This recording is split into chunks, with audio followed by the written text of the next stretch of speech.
evening, gents and good lady. My name is Flo Cancino. I'm just a regular guy, no representations, no membership, retired, living from pension check to pension check, which is tough. And I work for the provincial government in the field of social work for almost 32 years. And more than a question, I would like to express a concern of, it's an issue of grave, like G-R-A-V-E, concern for me, like capital letters, and it has to do with the introduction of the element of fear in this election.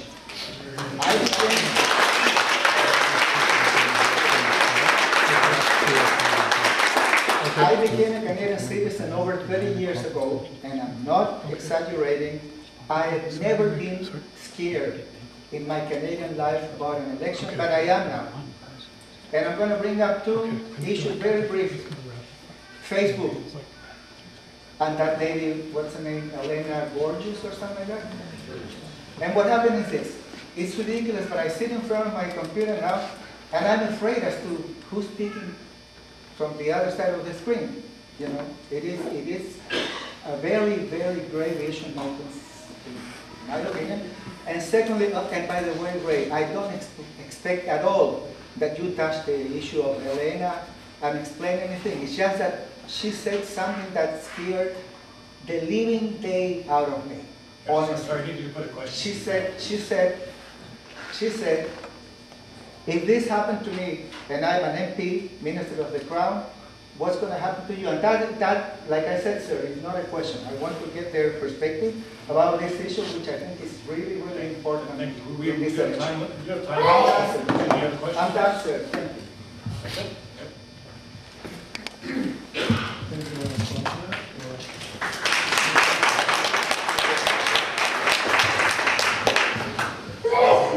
I'm not sure if I got your question. You were asking what happened to Helena?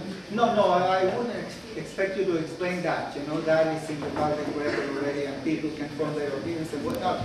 Basically, like, Ray, you were my MP, okay? You were our MP because you were the sitting MP when the election was called. And at least, if in any way possible, if you were going back to Ottawa, can I have an assurance that I'm not going to be the subject of political profiling, for example, because of ideological views? Well, no. Like, you have freedom of speech. You can say whatever you like as long as it's not immoral or inflammatory to another person. So I guess I'm losing you. Let me explain to you what I know. The question was whether Helena was inadvertently with her hubby utilizing government, stationary government phone lines, government offices for private enterprise. Whether or not that happened, I don't know. I don't sit with the RCMP. I know, ladies and gentlemen, just for your edification, we had the opportunity to host Helena when she was going from Eastern Canada to Western Canada at a luncheon here in Regina.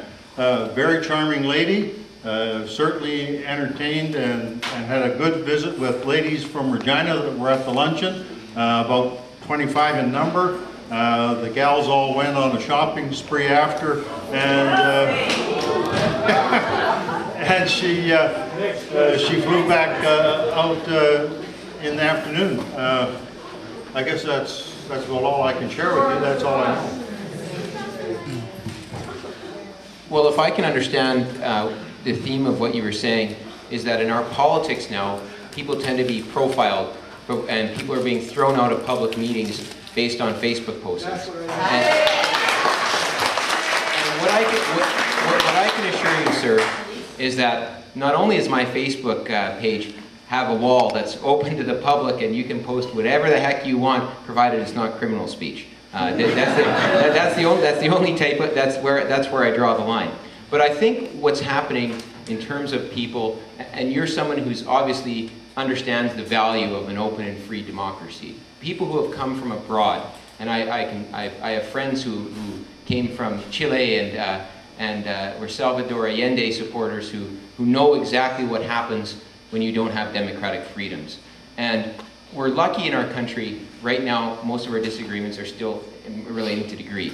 But we're heading down a troubling path in this country where dissent is being disrespected. And I think dissent is a very important part of our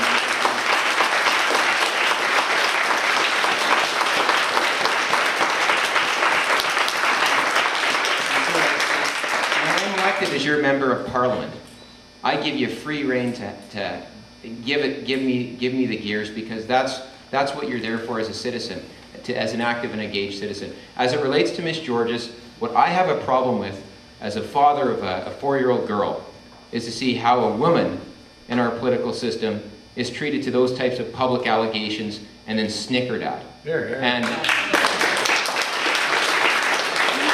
women are underrepresented in our political process, and in that respect, I'm proud that my party has set a record for the number of women candidates running in this election. 40% of our candidates are women. And almost 50% of our candidates in our target seats are women. So we're near that gender parity role. And those types of allegations that were raised by the Prime Minister, I don't think are going to incentivize women who want to run in our political process. We need to bring back some decency, some dignity back into our democracy, and embrace dissent. Yeah.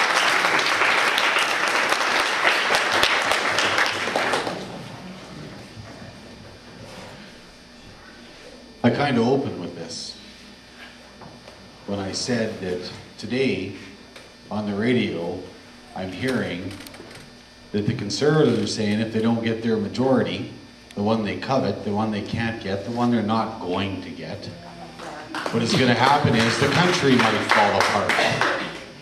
I followed along with the rest of you when the Facebook deal happened, when they tossed the two out. And let me relate something to you real quick, because I know I got 3. The other morning, I was at the Hotel Saskatchewan, and Michael Ignatieff was in town on Saturday, and I was outside because, I'll freely admit, I'm a smoker. So I went outside and about 800 feet down the road, almost in a back alley, because that's where I gotta go, fair enough. Left my girlfriend inside with another candidate, and they went for some breakfast. I'm standing there talking to this lady. It turns out she's an RCMP officer. And she was. So there. So she said to me, she said that Stephen Harper had come to town with the Conservative deal in our riding, and Jack Layton had been here, and she didn't speak to the NDP per se.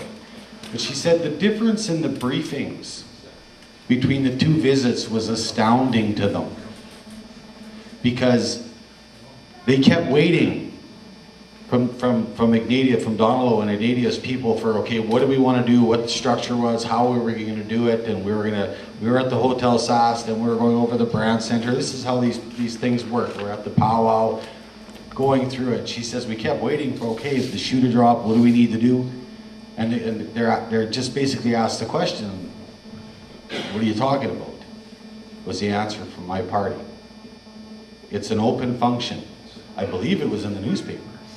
I believe anyone who wanted to go down and meet Michael and meet the rest of the candidates for Regina was welcome.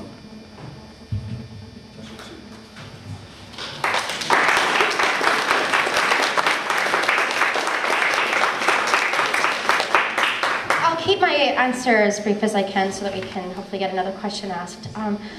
I think that as we embrace this new technology, that we have to have a real conversation about how it's going to work. It should never be something that closes down democracy. It shouldn't be something that people are made to feel afraid of. And I think that one of the things I've already experienced is a fair amount of online bullying, which is separate from your question but ties into it. When we have a forum for promoting democracy, which is what Twitter can be and Facebook, and it's used to do the opposite, we have to recognize that it does put us at risk, and that we need the right leadership in place to ensure that citizens' interests are being put first, no matter what. And I really am. I think I'll leave it at that. But I think that for really to put the fear into it, I think the only thing that we should be very afraid of is a Harper majority government, because